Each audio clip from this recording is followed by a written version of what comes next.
बेवफा बेवफा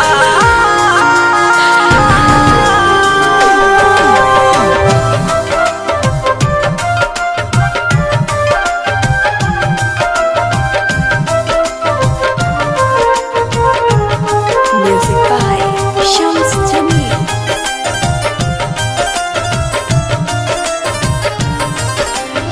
Presented by Kanha Music Thane.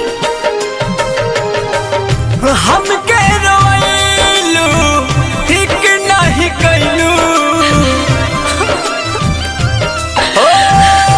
हमके रोइलू ठीक नहीं कैलू और जा जा जा जान भुला गइलू और जा जा जा जा जा जा जान भुला गइलू।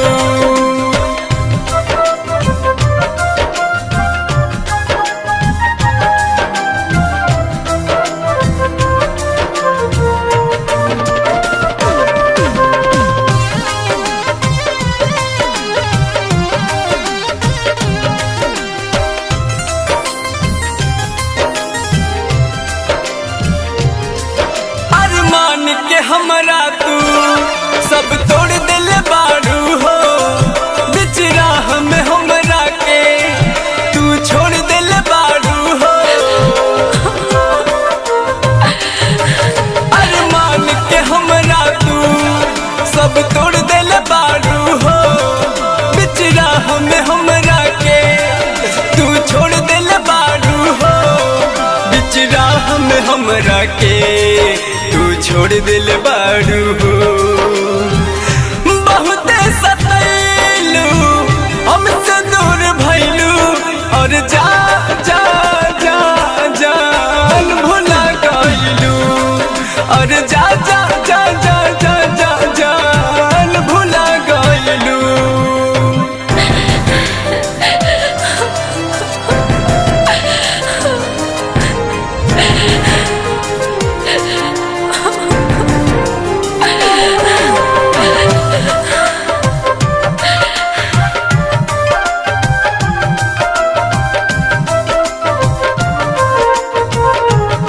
Music by Shams Jamil.